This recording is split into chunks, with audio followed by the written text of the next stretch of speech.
Hi everybody, welcome to The Voice post-results breakdown. I'm Erin Bigelow and we're here with SandyRedd and Tyke James. First of all, thank you so much for being here today. I know it's been a whirlwind 24 hours for you, and congratulations on making it to the top 13. Thank you. Thanks so much. Everything happened so fast last night. We didn't really get a chance to hear from either of you once the results were announced. So walk us through those first few moments when you were still on stage. Absolutely. It was nerve-wracking, to say the least. But I was just happy for everybody that did make it through. So it was amazing for me to see my friends continue on. What about you, Tyke? You know, it was a crazy thing because I knew that everyone standing on the stage deserved to go through. So I was just really stoked I got to sing. I was stoked we got to sing 2 songs. Yeah. I was like, and then I sang my last song and I was like, you know, I feel good with that. Like, if I go home, I'm like chill because I felt good about my last song, so. You did what you came to do. I did what I came to do. And what do the other artists in your families have to say afterwards? They're happy for me. I got calls and text messages all night long and still getting them in about how proud they are of me. So I'm good with that. It's crazy to see all the kind messages from the people that I don't know at all. You know, like some fans. long stuff from like good like fans. It's a really cool thing, and like especially my family, of course, you know. But yeah, I was really inspired by the people who I just like had no idea who they were, you know. Yeah. And now I just like feel for them, like, oh my gosh, thank you so much. You know? It just illustrates the reach that you guys had just from being on the show, and that you have a genuine platform now. Yeah, like so blessed to have that, and like now we get to share our music with them, which is going to be really cool. Yeah. So now you've had a chance to sleep on it for one night. How are you processing everything now as opposed to last night when it's just pretty overwhelming, I'm sure? Well, I haven't had a chance to sleep yet. I spoke too soon. The whole packing situation was crazy, but just processing it, I'm really at peace with the decision. I'm really thankful for the opportunity and the platform because it wouldn't have happened without The Voice, and I'm just excited to like continue on with new music. Yeah. How about you, Tyke? Yeah, I mean, I'm just thrilled that I made it like this far. I was on TV this many times. I was able to sing this many songs for like however many million people. I just feel totally blessed. I'm grateful. Yeah, and it's been a long road even just to this point. If you'd been told way back at the beginning, before the blind auditions, that you were going to make it all the way to the live shows, how do you think you would have responded? Did you even try to formulate expectations at that point, or were you just going to go out there and sing? No way. We were like, if we can turn a chair, we're good. Exactly. That's how it was. Yeah. Exactly. I said, I just need one. That's all I need. So that was the height of my expectation at that point. So, you know, had I known that all of this was going to happen, I probably wouldn't have believed it. Yeah. Yeah. And Monday's performance episode was such an emotional one, with everyone dedicating their songs to people that were important in their lives. How does it feel to have had your last performance show be one with so much personal meaning for everyone? I said it even before this, that if that had to be my last performance on here, then I was good with that. To be able to honor my mother that way on such a platform as big as The Voice. Like, if I never perform again a day in my life, that can be my period. You got the chance to do that. Absolutely. Yeah. Yeah. Yeah, it was a cool thing, you know. I wouldn't have even auditioned for The Voice, like, if my mom hadn't made me, and like, she's been here with me for like however many months we've been doing this, so it was a really cool thing, you know. The like kind of last song would be like, here you go. Yeah, that's perfect. A total gift. Yeah. Now let's talk about the results performances and tell us why you chose the songs that you did. Tyke, Carson commented about the lyrical irony of the song that you chose, but what was it about Home that spoke to you? Adam was totally all about it. You know, that's a song that has always kind of felt like home to me. Like I grew up listening to Michael Bublé, like my family loves him. I have like 7 aunts on my mom's side, and they all like love Michael Bublé. Michael Bublé was like the first concert I went to, so I've always kind of sung that song and like lived with that song, and so I think that was like the song on the show that I've been like the most comfortable with. Like this has been like the closest to me just because I've had it for so long, you know. So yeah, it was like kind of ironic, like, yeah, I'm going home.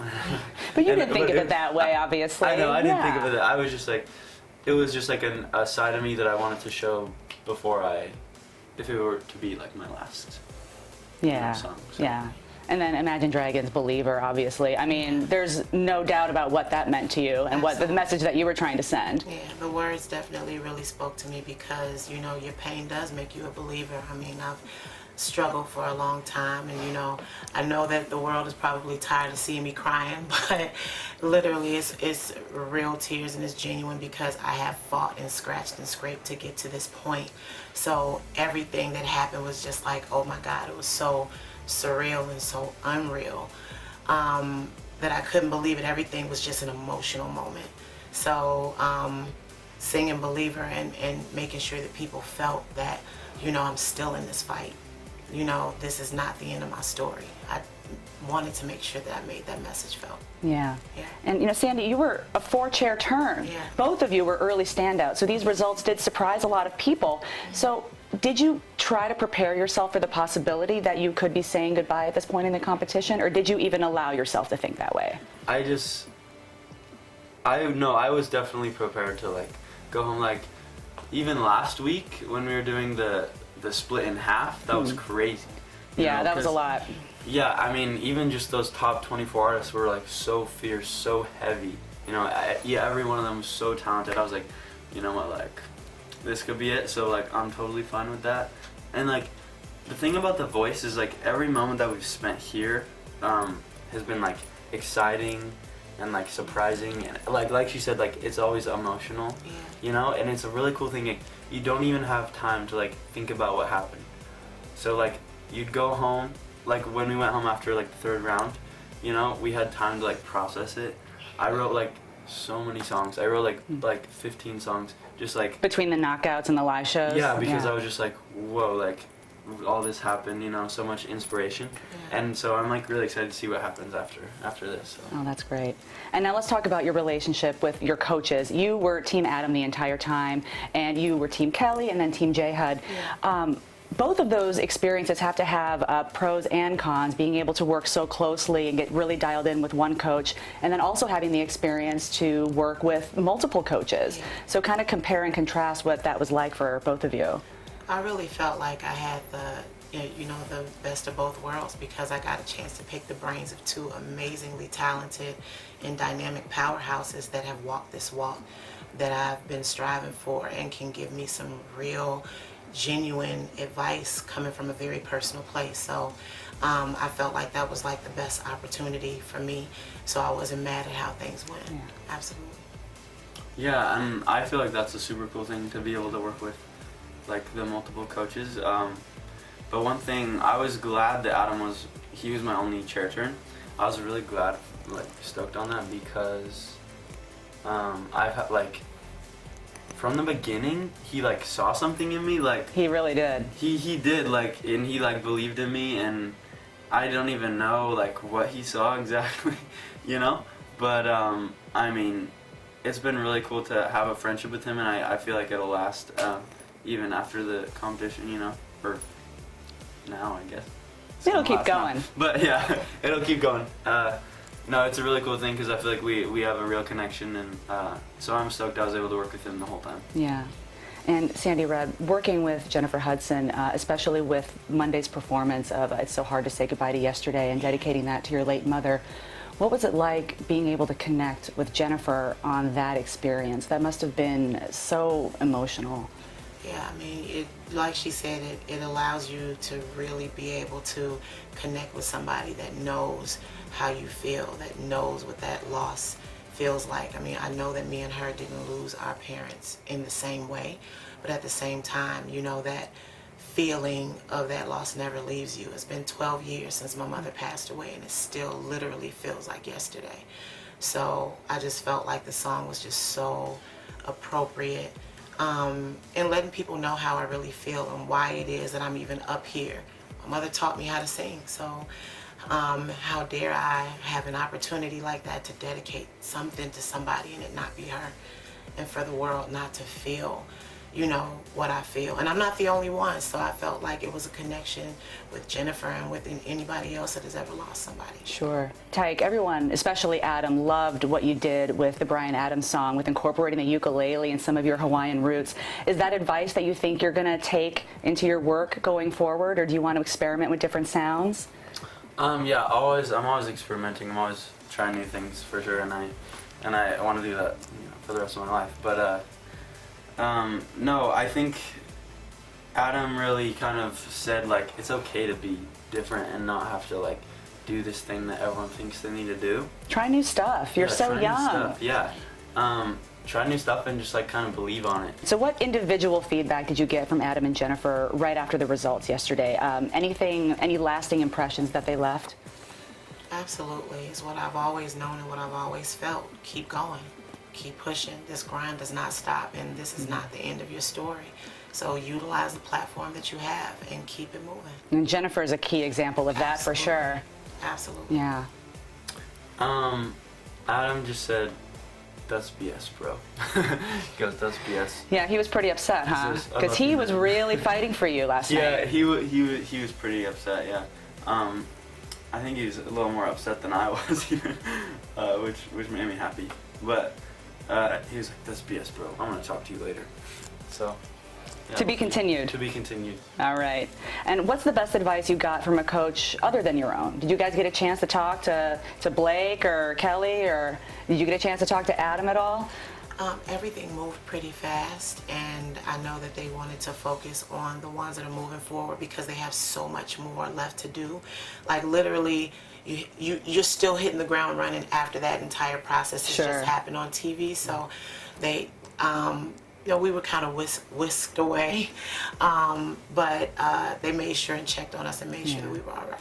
Yeah. Yeah. What about during the show? You had some killer advisors along the way. I mean, Mariah must have been a real treat. Oh, absolutely. Mariah was amazing. It was like standing in front of a goddess.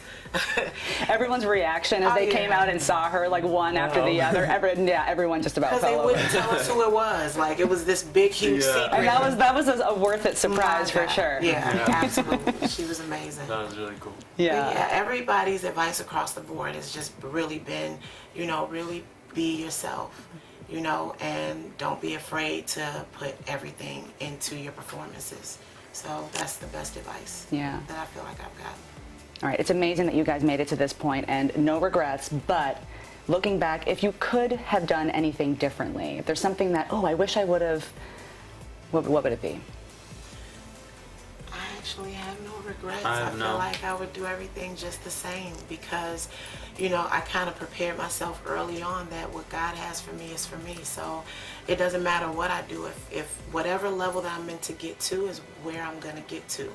So even if I had done things differently, I feel like the same result would probably happen because this was as far as I was meant to go. It's not the end of my journey. Not at all. But, you know, this is just a stepping stone to bigger and greater things. And I thank The Voice for a platform as, like, as grand as this. Yeah, no, I agree. Just, I wouldn't have done anything differently. Everything that I did, I was, like, so stoked on.